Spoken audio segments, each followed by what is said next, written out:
네, 안녕하십니까? 네, 반갑습니다. 예, 군대 얘기 하나 하겠습니다. 말씀 전에 군대 가면 이제 행정 상사님이 계시죠. 거의 군대 호랑이라고 할 정도로 그래서 뭐 거의 군대 어머니 역할 그렇게 하시는 분이 이제 군대 행정 상사님이신데요. 어떤 부대에 이제 아주 그런 분이 계셨어요. 어머니 같이 인자하시고 또 일 처리도 굉장히 아주 잘 하시는 그런 분인데 이분이 한 가지 약간 흠이 있다면 내기를 좋아해요. 내기를. 그래서 뭐 5천 원 빵, 5만 원 빵 이렇게 해서 어떤 내기를 굉장히 좋아하는 그런 분이 계셨어요. 그래서 이분이 이제 부대장님이 이제 새로 왔습니다. 부대장님은 상사님보다 훨씬 높죠, 계급이. 그래서 새로 와서 이제 제일 먼저 들어갔겠죠. 새로 부임하셨으니까 이제 인사를 하고 그 부대장님한테 뭐라 그러냐면 부대장님이 오시기 전에 제가 소문을 들어보니까 부대장님 오른쪽 이 겨드랑이 밑에 까만 점이 있다는 소문을 들었습니다. 그러니까 이제 부대장님은 없는지 알으니까 그래서 그런 얘기 하지 말고 뭔 점이 있냐고. 그래서 이 이제 행정상사님이 내기를 했어요. 그럼 10만 원 빵 하자고. 있으면 10만 원, 없으면 제가 드리겠습니다. 이렇게 10만 원 빵 하자고 이제 제안을 했어요. 그래서 뭐 부대장님 뭐 10만 원 버는 거죠. 그래서 옷을 딱 벗고 이제 딱 해서 보여줬어요. 그래서 딱 그 점이 없는 거죠. 그래서 이제 이 행정사장님이 10만 원 딱 꺼내서 딱 드리고 이제 부대 밖을 딱 나왔습니다. 근데 이분이 200만 원을 받았어요. 왜 받았게요? 이분이 들어가기 전에 내가 새로운 부대장님 옷을 벗기면 내가 부대원들 20명한테 10만 원을 주고 받고 못 벗기면 내가 주겠다 이걸 한 거예요. 그래서 이제 200만 원을 버는 그런 일이 있었답니다. 유머입니다. 웃어주셔서 감사합니다. 오늘 말씀 제목은 예수님의 마지막 수업입니다. 저도 오늘 마지막 강단, 올해는 마지막 강단인데요. 제목은 예수님의 마지막 수업이라는 제목으로 교제를 나누겠습니다. 말씀은 예수님이 마지막으로 하신 게 뭘까요? 제자들의 발을 씻긴 겁니다. 마지막 수업이. 그래서 너무나 유명한 말씀인데 요한복음 13장 1절에서 17절을 교제할 거고요. 뭐 내용은 다 알으니까 14절 말씀만 다 같이 한 목소리로 읽겠습니다. 신약 170쪽쯤에 나와 있습니다. 요한복음 13장 14절 말씀 한 목소리로 읽어보겠습니다. 네, 다 찾으셨죠? 네, 시작.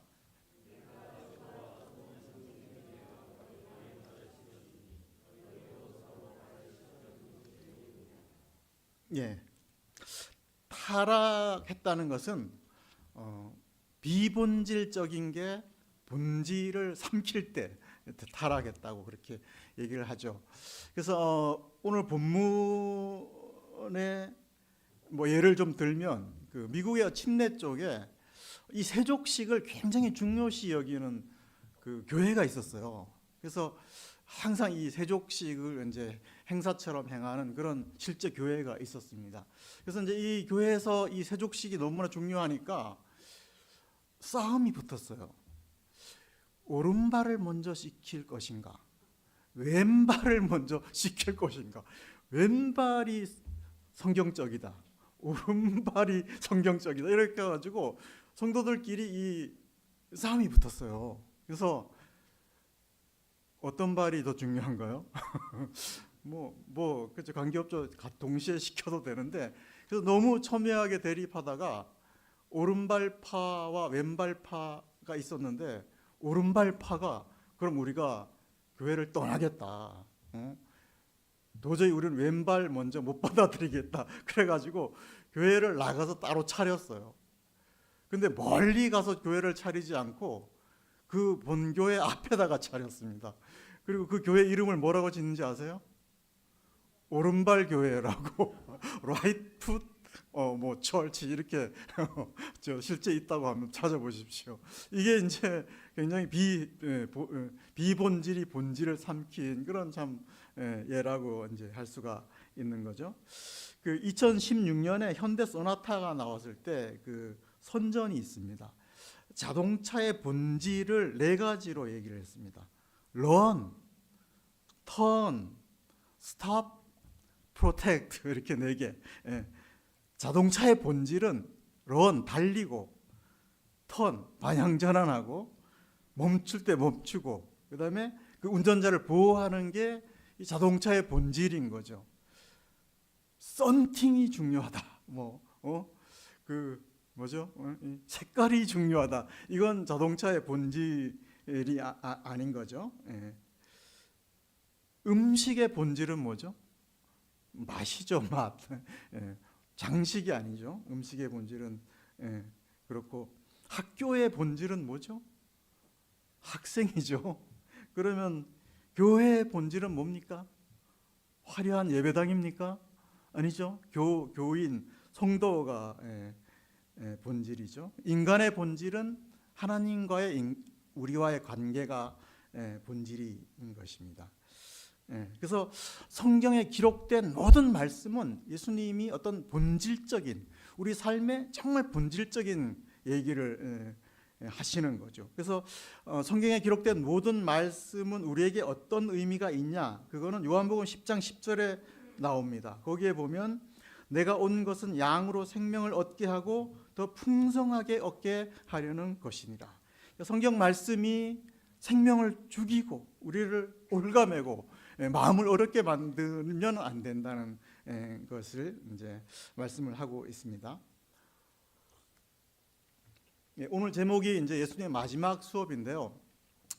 제가 중학교 때는 그 알퐁스 도데의 마지막 수업이라는 그 단편 소설이 그 국어책에 있었습니다. 책이 없어가지고 그런 걸 많이 읽었습니다. 보불 전쟁 때 프랑스가 독일에게 패하죠. 그래서 독일이 프랑스 말을 전면 금지했습니다. 그래서 그 작은 시골 초등학교에 함멜 선생이라는 분이 이제 프랑스어 수업 교사였고요. 또 문제 학생 프란츠라는 이제 학생이 나오는데 그게 이제 주인공들로 나오는 얘기입니다. 근데 이 프란츠라는 학생은 좋은 학생이 아니에요. 땡땡이를 많이 치는 그런 학생이었습니다. 땡땡이 얘기를 하니까 저도 이제 중고등학교 때 생각이 나는데요. 꼭 30분을 지각하는 학생이 있었어요. 언제나 선생님이 그렇게 뭐라 그래도 꼭 30분을 지각하는 학생. 특이한 학생이 있었는데 비가 오나 눈이 오나 바람이 부나 30분 꼭 늦어요. 그래서 선생님들이 다 두 손 두 발 들고 얘한테 뭐라 그러냐면 너는 장가 갈 때도 30분 지각할 거라고 그렇게 이제 얘기한 게 기억이 나는데 이 프란츠라는 학생도 이제 그런 학생입니다. 그래서 이 마지막 수업을 하는 날도 이제 문법 숙제를 안 해가지고 또 늦게 이제 참석을 했는데 그날따라 이 수업의 분위기가 굉장히 이제 다른 거죠. 욕 먹을 끝이 알았는데 욕도 안 먹고 그렇게 이제 수업에 임했는데 그 마지막 수업 날 이제 뭐 동네 유지들도 와가지고 이렇게 이제 수업을 진행하고 마지막에는 이제 칠판에다가 프랑스 만세 이렇게 거창하게 쓰고 울먹이면서 이 소설은 끝이 납니다. 어쨌든 소설의 주제는 민족을 지키는 것은 언어를 지킨다 이런 어떤 주제였던 게 기억이 나는데요. 오늘 본문 내용이 예수님께서 이 땅에서 33년의 종지부를 찍는 마지막 장면입니다. 예수님은 이 마지막 수업을 하고 로마 군병에게 붙잡히고 밤새도록 재판을 받으시고 그 다음 날 9시에 십자가에 달리십니다. 그러니까 불과 12시간밖에 남겨놓지 않은 그런 상황입니다. 요한복음은 마태, 마가, 누가복음보다 3, 40년 후에 쓰여진 복음서죠. 그러니까 사도 요한이 거의 소천을 앞둔 거의 90년대에 쓰여진 복음서죠. 그래서 마태, 마가, 누가는 이 마지막 장면에 발 씻는 장면을 기록 안 했습니다. 우리가 매주 드리는 주님의 만찬을 기록을 했는데, 이 사도 요한은 그 만찬 얘기는 빼고 이 발 씻는 얘기를 실었다는 거죠. 그러니까 동료들은 다 소천하고, 그죠? 순교당하고 40년쯤 지나서 요한복음을 기록하면서 생각을 해보니까 예수님이 마지막으로 제자들의 발을 씻기는 장면이 이게 정말 크리스천의 삶에 있어서는 가장 본질적이고 가장 중요한 요소라고 생각해서 사도 요한은 기록을 한 것이죠. 그래서 이제 그 수업을 시작하는데 이제 어떻게 시작합니까? 14장 1절을 한번 같이 읽어보겠습니다. 시작. 13장 1절 다시 시작.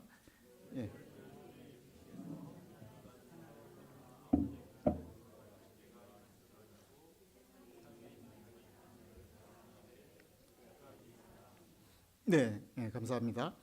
자기 사람들을 사랑하시되 끝까지 사랑하셨다. 이게 시작은 굉장히 거창하게 시작을 하고 있습니다. 근데 그 끝까지 사랑한 증표로 보여준 게 제자들의 발을 씻기는 장면인 것이죠. 알퐁스 도데도 마지막에는 거창하게 그렇게 프랑스 만세 이렇게 적었으니까 예수님도 뭐 하나님 나라 만세 뭐 이렇게 거창하게 끝내야 하는데 제자들의 발을 묵묵히 씻기는 장면으로 끝이 나고 있습니다. 예수님은 발을 씻기고 나서 이제 너희도 그렇게 하도록 그렇게 이제 권면을 하고 있는데요. 요거는 본문을 한번 읽어보겠습니다. 13장 12절부터 17절까지인데요. 12, 13, 14절을 읽어주시면 제가 세 절을 읽겠습니다. 12, 13, 14절. 네, 시작.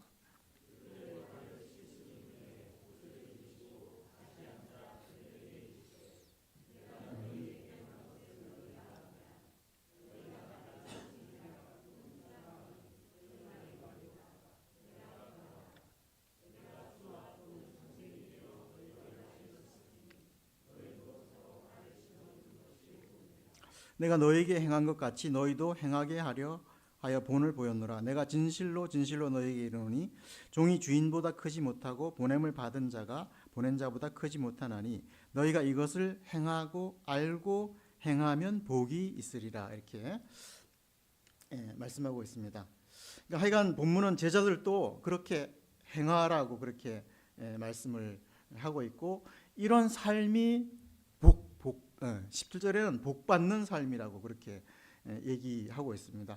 복받는 삶이라는 것은 그게 이런 삶이 우리에게 피가 되고 살이 되고, 아까 요한복음에도 말씀하셨듯이 굉장히 풍성하게 된다는 그런 이제 말씀인 거죠. 영적으로도 복을 받고 세상적으로도 이런 삶의 태도가 복을 받는다, 그렇게 이제 하고 있죠. 예수님의 말씀은 굉장히 본질적이고 근원적인, 또 세상 모든 사람에게 적용되는 그런 이제 말씀이라고 했죠. 그래서 뭐 금수저로 태어난 사람에게만 이 말씀이 적용되면 곤란하고, 또 이 흙수저로 태어난 사람에게도 이 말씀이 적용이 이제 돼야지 되는 거죠. 그래서 정말 나는 요 모양 요 꼴로 만들어 놓고 머리도 좋지 않게 만드시고 키도 작게 만드시고 집안도 그냥 안 좋게 만들어 놓고 남의 발까지 이렇게 씻기라고 하면 참 곤란한 마음이 들기도 하죠. 근데 예수님의 이 본문의 그 삶의 태도는 기독교인뿐 아니라 온 인류에게 보편적으로 적용할 수 있는 진리의 말씀이어야 하는 거죠. 그래야 정말 생명을 주고 풍성하게 되는 그런 말씀입니다. 그렇다면 이게 왜 보편적이고 복이 되고 본질적인 건지를 한번 설득을 제가 해보겠습니다. 예수님이 제자들의 발을 씻기는 이 장면은 당시 문화적인 배경에서는 결코 아름다운 장면이 아닙니다. 당시 문화적인 배경에서는 이 예수님이 발 씻기는 장면이 정말 망치로 머리를 얻어 맞는 것 같은 그런 굉장히 충격적인 장면이었습니다. 도저히 있을 수 없는 그런 장면이었다는 거죠. 그래서 우리의 용감한 베드로는 어떻게 합니까? 절대 씻기지 마라까지도 얘기를 그렇게 큰 소리를 친 거죠. 그래서 우리가 당시의 문화적인 배경을 좀 살펴보면 예수님 당시 세계를 지배한 로마의 황제 이름이 뭐죠? 성경에 나오죠. 가이사 아구스토죠. 이분의 로마식 본명은 굉장히 길더라고요. 그래서 제가 한번 읽어볼게요. 이분의 이름 풀네임이 가이우스 율리우스 카이사르 옥타비아누스 아우구스투스. 이게 본명이에요. 이렇게 길게. 그래서 왜 이렇게 길게 했냐 하니까 그게 굉장히 자기의 권위를 나타내고 길면 길수록 최상류층이라는 것을 드러냈다고 합니다. 그래서 이 사람의 힘이 얼마나 셌는지 당시 요셉과 마리아가 150km나 떨어진 그 나사렛에서 베들레헴까지 호적하러 가잖아요. 죽을지도 모르는데 그 만삭의 몸을 이끌고 그렇게 갈 만큼 굉장히 이 사람의 명령이 이제 절대적이었던 거죠. 이런 시골에서도. 그리고 이 가이사 아구스토 이분의 업적이 그 업적을 기록한 동판 내용이 지금도 남아 있다고 합니다. 이 동판 내용을 보면 정말 자기 치적의 극치를 볼 수가 있다고 합니다. 그러니까 그 마지막 구절에 어떻게 되어 있냐면 자기의 업적이 얼마나 위대한지 향후 전무후무하게 자신을 따라올 자가 없을 것이다, 이렇게 동판에 새겨져 있다고 합니다. 그러니까 당신은 명예를 최고의 가치로 여기는 그런 시대였고요. 그래서 검투자들을 보면 비굴하게 항복하느니 내가 명예를 지키기 위해서 목숨을 내놓는 그런 시대였습니다.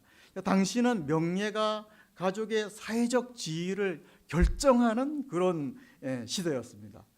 그래서 그 뭐 별볼일 없는 평민들은 조상들 중에 높은 지위에 있는 사람 뭐 사돈의 발전까지 갖다 붙여가지고 우리는 이런 가문이다, 이렇게 얘기할 정도로 명예를 최고의 가치로 여기는 그런 시대였습니다. 그러니까 당시는 겸손이란 말은 아예 사전에 없는 그런 시대였습니다. 그러니까 겸손하게 행동하면 정말 굴욕과 수치로 여겼던 그런 시대라는 것을 우리가 문화의 배경이 그렇다는 걸 알 수 있습니다. 이런 시대적인 배경하에 예수님께서 제자들의 발을 씻긴 거죠. 그러면 발 씻긴 장소로 한번 우리가 상상을 해보겠습니다. 어디죠? 그 장소가 마가의 다락방이었죠. 그리고 평수는 한 15평 정도 됐습니다. 예수님이 어떻게 발을 씻겼는지 한번 4, 5절을 한번 읽어보겠습니다. 시작.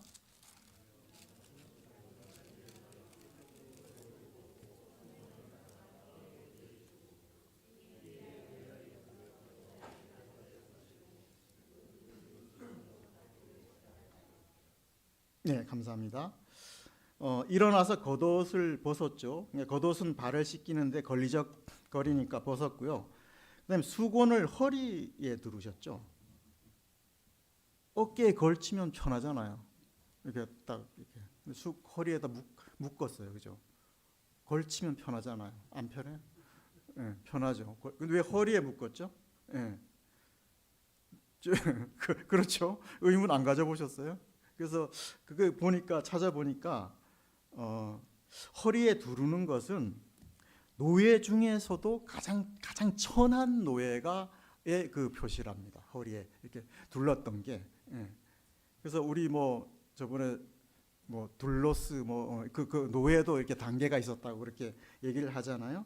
그러니까 허리에 두르는 것은 노예 중에서도 가장 낮은 천한 노예의 그런 표시로 둘렀다는 거죠. 그러니까 예수님이 이제 그랬다는 거죠. 그래서 좀 이해를 돕기 위해서 우리 조선 시대에도 신분 사회였잖아요. 제일 천한 신분이 뭐였죠? 백정. 소 잡는 백정이 제일 천한 신분인데 이 백정도 처리하는 소 부위에 따라서 4단계로 나눴답니다. 가죽 벗기는 게 제일 윗단계. 그래서 내장을 처리하는 그 백정이 갓바치라고 해서 그 백정 중에서도 가장 낮은 그런 갓바치가 가장 낮은 사람이었고요. 이 사람은 얼마나 낮은 사람 처리를 했는지 양반집에 들어갈 때는 정문으로 못 들어갔답니다. 그 옆에 개구멍이 조그마한 게 있으면 글로 기어서 이렇게 들어가는 그 가장 낮은 그런 사람이었다고 합니다. 참 좋은 시대에 태어났어요. 저는 그때 태어났으면 개구멍으로 신분상 개구멍으로 다닐 수도 있었는데 참 좋은 시대에 태어났다 이렇게 생각이 드는데요. 그러니까 예수님이 허리에 수건을 두르셨다는 것은 가장 낮은 위치에 섰다는 그런 거고요. 또 발을 대충 씻겼다는 게 아니에요. 신용만 낸 게 아니라 정말 진정성이 엿보이는 정말 진정으로 가장 낮은 자리에 섰다라는 거고요. 물도 한 대야에다 12명을 한꺼번에 씻겼을까요? 아니죠. 하나 씻고 버리고 또 가지고 와서 수건 다시 메고 씻고 그렇게 정말 땀을 뻘뻘 흘리셨을 거고요. 가룟 유다 배발 가룟 유다 발 건너뛰었을까요? 패스했을까요? 아마 가룟 유다는 더 열심히 이렇게 씻었을 것 같습니다. 또 만찬장은 저녁 식사 자리죠. 발냄새로 진동했을 것 같아요. 그런 생각 안 해보셨어요? 그 12명의 그 장정들의 발냄새가 굉장했을 것 같아요. 왜냐하면 당시는 길거리가 포장이 안 된 그런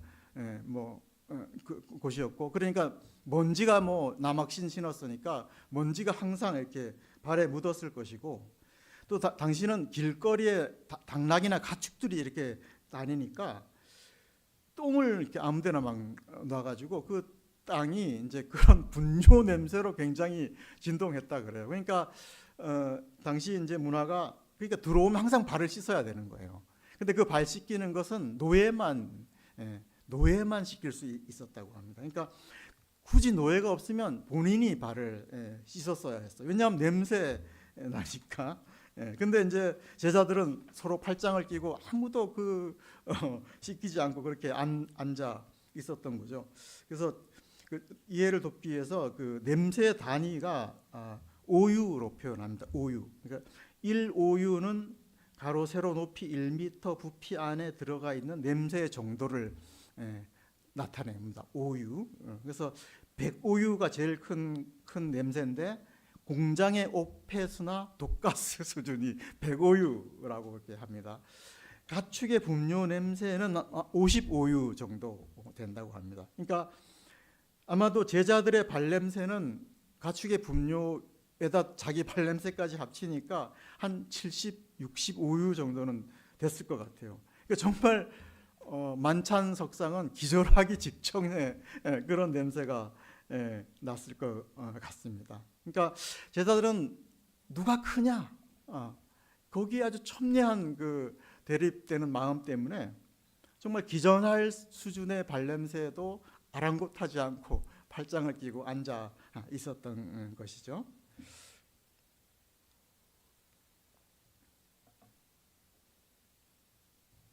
그래서 이제 예수님은 제자들의 마지막 수업을 할 절호의 찬스가 이 발 씻기는 장면입니다. 그러니까 예수님은 뜬구름 잡는 말씀을 안 하시죠. 가장 제자들에게 마음에 와닿고 그런 걸로 이제 말씀을 하고 계시죠. 그래서 예수님의 이 발 씻김의 교훈은 당시 최고의 덕목이 명예였던 시대에 정말 깊은 파문을 던지는 그런 말씀이고요. 다른 종교에도 이런 가르침이 있을까요? 없죠. 불교는 뭐라 그럽니까? 천상천하 유아독존 이렇게 얘기하죠. 하늘과 하늘 아래에는 우주 전체에는 나만이 유일하다 이렇게 얘기하고 있고, 동학 사상에는 인내천이라고 해서 인간이 곧 하늘이다 이렇게 얘기를 하고 있죠. 그리고 보통 위인들의 탄생 설화를 보면 굉장히 그 화려하잖아요. 화려하고 뭐 어떤 분은 알에서 그냥 기적적으로 태어났다고 하고 그렇게 하는데, 예수님은 어떻습니까? 예수님은 뭐 이제 메리 크리스마스가 오는데 마구간 여물통에서 태어났죠. 그러니까 예수님은 태어날 때부터 최악의 냄새에 단련되신 분이시죠. 우리가 크리스마스 카드를 는 마구간을 굉장히 포근하고 아름답고 거룩하게 그렇게 그려놨지만 사실은 그렇지가 않잖아요. 마구간 여물통 그게 어디 그렇게 아름다운 곳입니까? 그죠? 제자들의 아마 발냄새보다 훨씬 더 냄새 나는 그런 장소였습니다. 그래서 저는 가끔 안보등산로를 가는데 거기 꼭대기 가도 가축 분뇨 냄새가 그 꼭대기까지 올라와요. 얼마나 그 냄새가 강한지 1, 2km 이상 이렇게 올라오는 걸 볼 수 있고, 우리 집 살 때 꼭 뭘 살피라 그럽니까? 주변에 축사가 있는지 꼭 살피라고 하잖아요. 그 축사 냄새 때문에 살지 못한다고. 그렇게 그래서 예수님의 태어난 장소는 결코 아름답지 않은, 정말 냄새가 진동하고 팔이 날리고 정말 그런 곳에 태어나신 것이죠.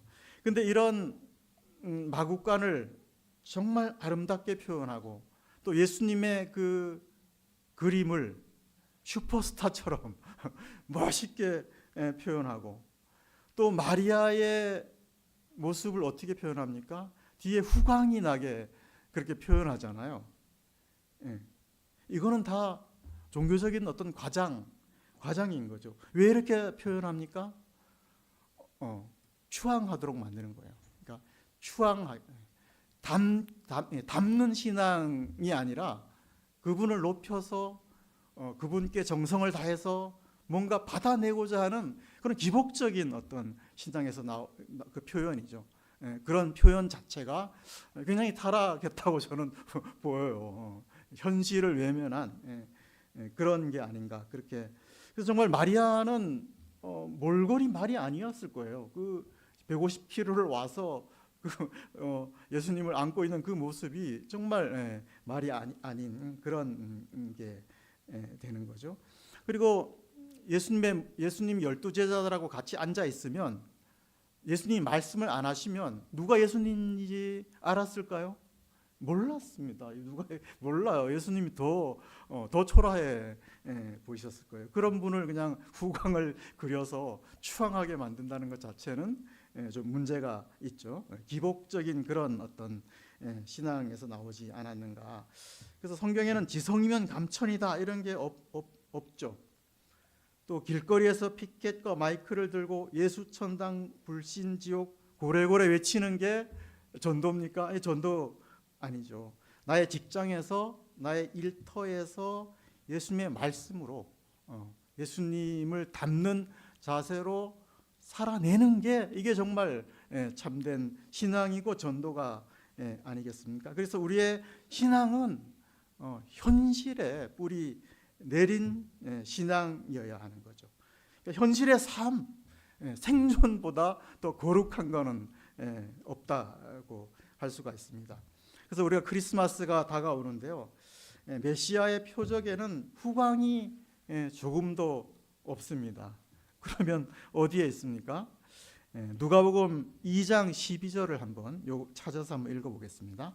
누가복음 2장 12절 말씀인데요, 89쪽쯤에 있습니다. 같이 한번 읽어보겠습니다. 찾으셨죠? 시작.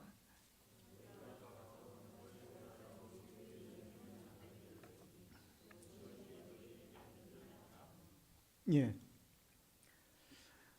마국간에, 정말 그 더러운 마국간에 누워 있는 예수님을 뭐라고 합니까? 너희가 가서 강보에 쌓여 구에 뉘어 있는 아기를 보리니 이것이 너희에게 표적이라고 얘기해요. 표적이라고 했습니다. 그러니까 예수님 탄생에서 목자들이 메시아임을 증거하는 표적이 더럽고 냄새나고 파리가 들끓는 마국간에 태어난 아기 예수님이라고 이렇게 증거를 합니다. 그러니까 메시아 탄생의 표적은 세상에서 가장 낮은 자리, 가장 힘없는 아기로부터 시작을 한 겁니다. 이게 크리스마스의 진정한 의미라고 할 수 있습니다. 메시아는 나무에 군림하고, 아까 가이우스, 율리우스, 카이사르, 옥타비아누스, 아우구스투스 같은 사람이 아니라는 거죠. 주와 선생이지만 노예가 되어서 제자들의 발을 씻긴 그분이 표적이라는 겁니다. 그럼 우리 교회는 뭘 추구해야 됩니까? 아우구스투스입니까? 예수님입니까? 굴림입니까? 성김입니까? 우리가 뭘 추구해야 하는지 답이 나오죠. 그래서 이런 삶의 태도, 자세는 세상 어디에도 적용이 된다라는 사례를 몇 가지 제가 말씀드리고 한번 말씀을 결론을 내려보고자 합니다. 그 일본 항공사 이름이 자알기인가요? 자알기죠. 이게 이제 2010년에 거의 파산 지경까지 갔었답니다. 수십조 원의 빚을 지고 이 항공사가 거의 이제 파산할 지경까지 갔는데요. 그래서 이 창업자인 이나무리 가지오 회장이 다시 와서 이 파산 지경의 자알기를 2년 8개월 만에 다시 이제 완전히 일으켜 세우지는 못했지만 다시 출발할 수 있는 기반을 마련을 했다고 합니다. 근데 이 사람이 와서 주장한 핵심 철학이 뭐냐면, 첫째는 거짓말하지 말아였습니다. 그리고 두 번째는 욕심 부리지 말아였습니다. 그리고 세 번째는 다른 사람에게 폐를 끼치지 말라였습니다. 이게 이 사람의 그 새로 일으키기 위한 그 철학 모토가 이거였어요. 이 사람은 믿는 사람은 아니었지만 예수님의 이 남에게 폐 끼치지 말라, 이런 어떤 그 섬김의 원리를 이 경영에 적용을 한 거죠. 그래서 결국은 2년 8개월 만에 이렇게 일으키는 어떤 그 기적의 역사를 우리가 알 수가 있고요. 그리고 이제 그 조만식 선생이라고 아시죠? 그 굉장히 기독교인이고 독립운동가고 교육자고 정치인이고 그런 YMCA 지도자였고요. 근데 이분이 어릴 때 집이 너무 가난해서 남의 집 사환으로 일을 했다고 합니다. 근데 이 소년 조만식이 요강을, 그 주인집 요강을 정말 그 정성을 다해서 닦았어요. 요강 아시죠? 모르세요? 저는 썼습니다. 방 안에 이렇게 그래서 뚜껑 열고 이렇게 밤에 못 가니까 그 주인 요강을 정말 정성을 다해서 깨끗하게 반짝반짝하게 매일매일 이렇게 누가 보나 안 보나 닦아 놓는 그 모습을 주인이 본 거죠. 그래서 그 성실성, 요강 하나 잘 닦는 그 성실성을 보고 이분을 그 주인이 일본 유학을 시켜가지고 거기서 이제 공부를 하게 만들고, 이렇게 아주 정말 그런 민족 어떤 그 지도자로까지 이렇게 성장할 수 있는 그런 사람이라고 이제 예를 들 수가 있습니다. 성공은 작은 일에 대한 철저함에서 시작된다. 카네기가 얘기를 했답니다. 결혼 전에 자매들이 형제의 무엇에 반합니까? 훤칠한 키와 외모 아닙니다. 섬기는 모습에 반합니다. 그래서 차문까지 열어주잖아요. 식당에서는 의자도 빼주고요. 결혼 후에 달라져서 문제죠. 우리가 부모를 존경하는 이유가 뭡니까? 비가 오나 눈이 오나 자식을 위해서 희생하고 굳은 일을 마다하지 않기 때문이죠. 어느 교회, 어느 조직을 가나 섬기는 사람이 미움받는 일은 없습니다. 남의 발을 씻겨주는데 침 뱉을 사람 아무도 없죠. 우리 교회도 이름도 없이 빛도 없이 묵묵히 섬기는 성도가 그런 분들 때문에 돌아간다고 할 수가 있습니다. 그래서 본문의 예처럼 예수님의 서로 발씻기는 삶은 정말 온 인류가 잘 먹고 잘 사는 비결을 제시한 겁니다. 마지막 수업에 시시하면 이런 수업 안 하시죠. 그래서 현재 지구상의 인구수가 82억 3천 명인데 82억 3천 명이 모두 예수님처럼 섬기는 자세를 가지면 이 세상은 천국으로 변합니다. 그런데 인간의 탐욕과 자기를 높이려는 마음 때문에 세상이 불행한 것이죠. 그래서 정말 전 세계가 군비의 5%만 줄여서 서로 나눠도 세상에 굶주리는 사람 없다고 합니다. 군비가 3,700조고요. 이거의 5%는 185조로 합니다. 이거 다 같이 먹고 살 수 있는 기아 문제도 해결할 수 있다고 합니다. 그래서 절대 자기 발은 못 시키겠다고 호언장담한 베드로도 이러한 삶을 살아보고 베드로서에 뭐라고 했습니까? 교만한 자는 물리치시되 겸손한 자에게는 하나님께서 은혜를 주신다, 이렇게 말씀을 하고 있습니다. 낮아져 섬기는 게 숙제처럼 정말 책임과 의무로 하라는 게 아니죠. 선물로 주신 거고 또 그렇게 할 때 복을 받는다, 이렇게 할 수가 있습니다. 그래서 저도 오늘이 이제 마지막 강단이고, 하여간 한 해 동안 많이 서지는 않았지만 경청해 주셔서 감사하고요. 이렇게 제가 서 있는 제가 주인인가요? 앉아 있는 여러분이 주인인가요? 앉아 계신 여러분이 주인이시죠. 주인님들께서 잘 들어주셔서 감사합니다. 기도하고 마치겠습니다. 아버지 하나님, 가장 낮은 자리에 오셔서 종처럼 낮아져 섬김의 본을 보이신 예수님으로 인해서 감사를 드립니다. 저희도 이와 같이 주님의 말씀을 따라서 서로 섬기는 복된 삶을 살 수 있게 인도하여 주시옵소서. 귀한 말씀 교제를 감사드리오며 예수님의 이름으로 기도하였습니다. 아멘. 네, 감사합니다.